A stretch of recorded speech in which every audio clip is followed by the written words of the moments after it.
Let's do something a little different today. Let's take a look at one of these that's actually been found. I guess depending on who you ask, although I think definitely it has been found.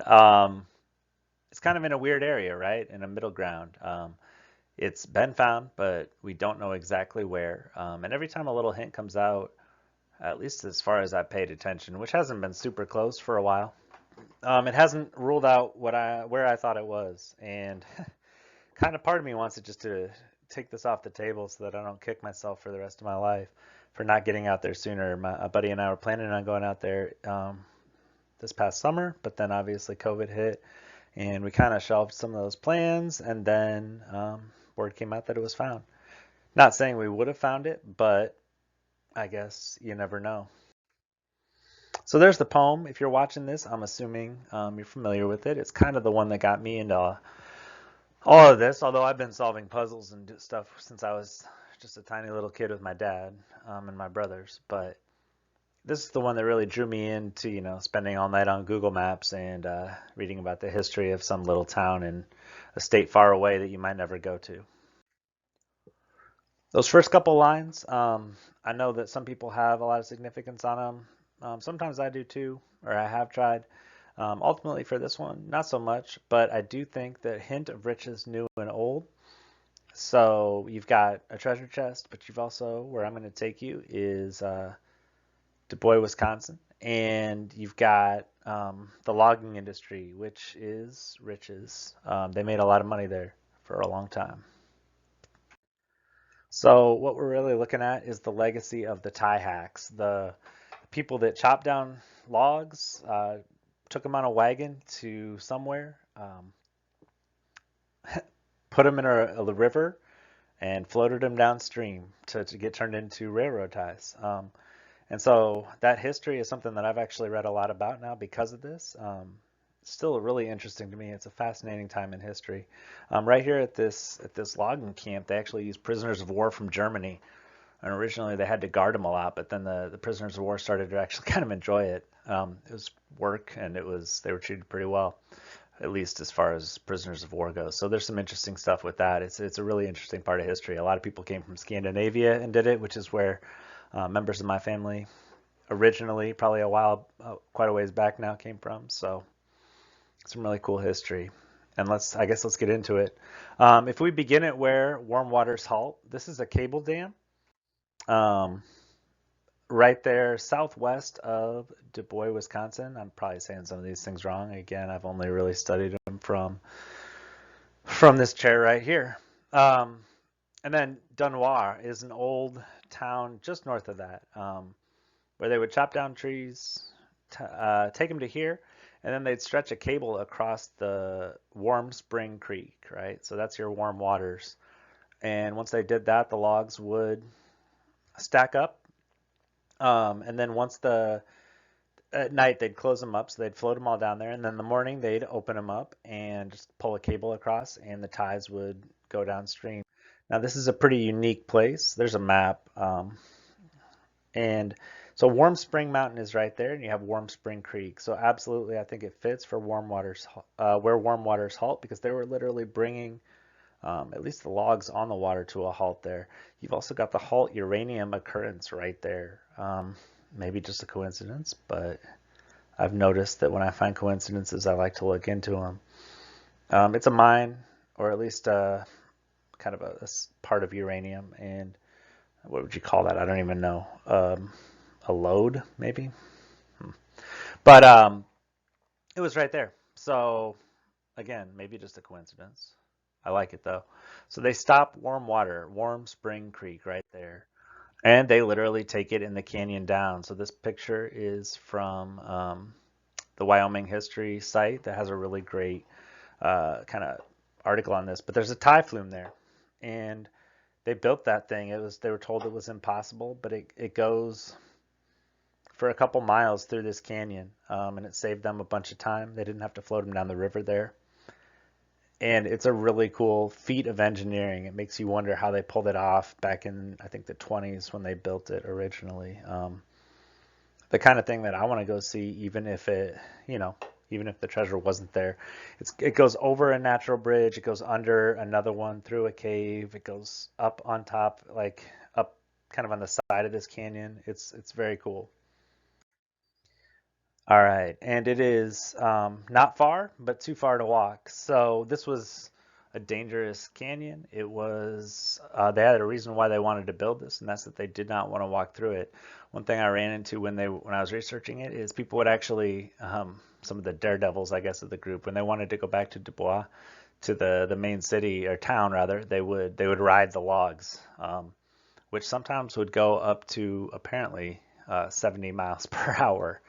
Um, Probably a good way to die, actually. But and I can't remember if they had any deaths on this actual one or not, but it was not necessarily uncommon. Hopefully, it's not too choppy here. I got interrupted by my kids, but I'm back now.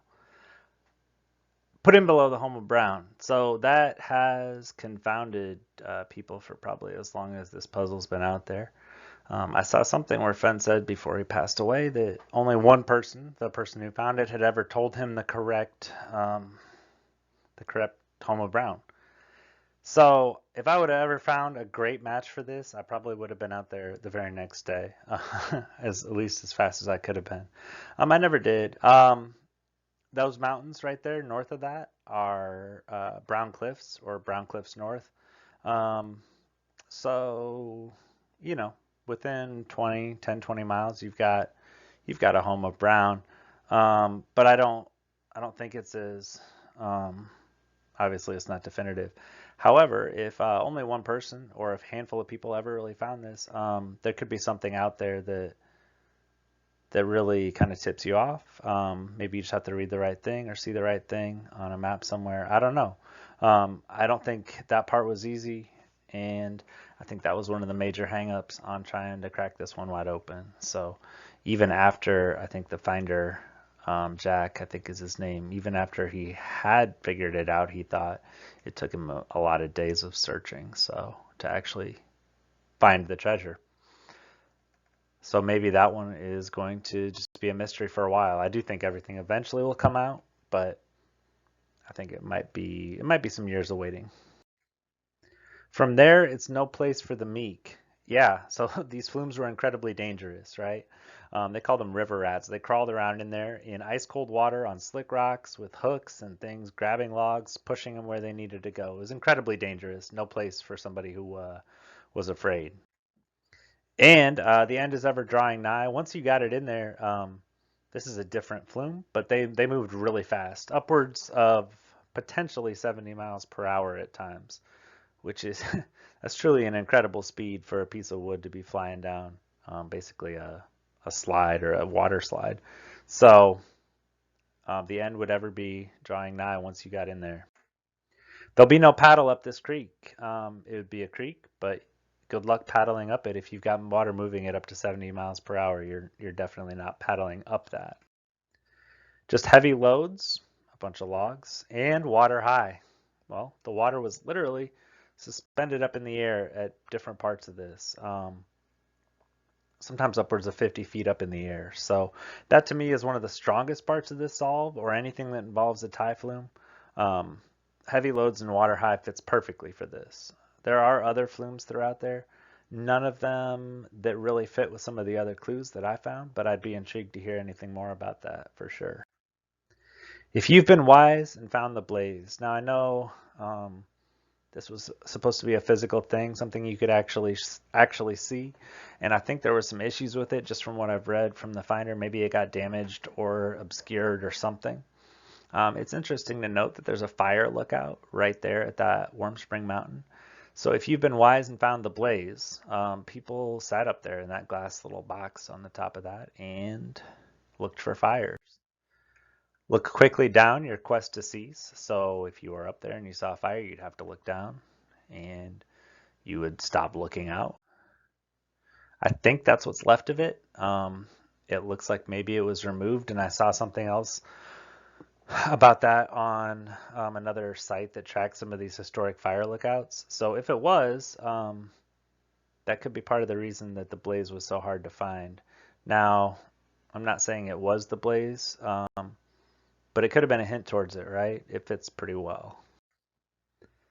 Then Terry Scant with Marvel Gaze, I believe is how you would kind of typically pronounce that. But I do think Fenn put a lot more wordplay and kind of homonyms and synonyms and things into his puzzle than some of the others that are out there. And these logs were being sent down to get covered in tar, creosote. I'm not actually sure how to say that. Um, some pretty nasty cancer-causing chemicals that we used to put on railroad ties. And scant is a lumber term, so it means slightly less than the required size, or I found a couple other lumber definitions that kind of work. But the term basically that lumber could become tarry scant lumber, right? So these logs that are sailing down or floating down eventually to Riverton to be covered in tar. And it's a marvelous gaze. This area looks really cool. Someday I will visit there, realizing there's no treasure there, not really expecting to find the spot that it would have been, even if it was there, but just to see this area now that I've studied the history of it and stuff. Just take the chest and go in peace. That seems fairly straightforward. So why is it that I must go and leave my trove for all to seek? The answer I already know. I've done it tired and now I'm weak. So at the time he thought he might have been dying, but he also did this for a summer. He's done it when he's been tired, right? Maybe not at this flume specifically. I don't think that that was the case, but he's done logging for a summer and he's got a video about it that he posted or was posted for him or something like that. So he's done it. He's been tired and now he's too weak to do it. It would be really hard physical work.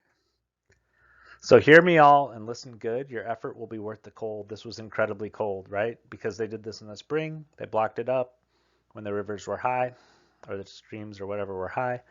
Then they let those move downstream, or when they took the cable, they flowed downstream. So this was ice cold water. Pretty much everything you read about it makes that pretty clear. This was not fun. Um, that water was cold. If you are brave and in the wood, I give you title to the gold. So again, if you were brave and to do this, you would literally be standing among the wood. Not only the logs, but also the actual like wood of the flume as it was built. I know that little description is from Wisconsin, but it was a good picture that shows, literally standing among the logs, right? There's one other clue that kind of made me wonder about this. Fenn once said, I don't feel qualified to give advice, but here are a few ideas I would like to have that guided him on kind of creating this. Stay in your job only if you love it. Get out in the mountains and turn over a log to see what's there. So he did this job. We know that. He didn't stay in it. And he got out in the mountains and he did turn over logs. So that's about what I've got for you. I tried to talk quick because I know some people will take you on a long journey through their solve.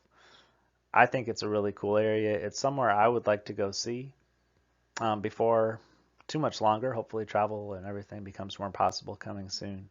I think he definitely could have known about these areas on his way to Yellowstone and things like that. And it's something that certainly would inspire a child and have kind of an air of wonder about it. Thanks for your time and let me know what you think. Am I completely crazy or, could there be something here? Maybe it's even been eliminated by something that is already out there. And if so, please let me know because then I can stop beating myself up on the possibility of missing out. All right, have a good day. Have a good night wherever you're at. Thanks.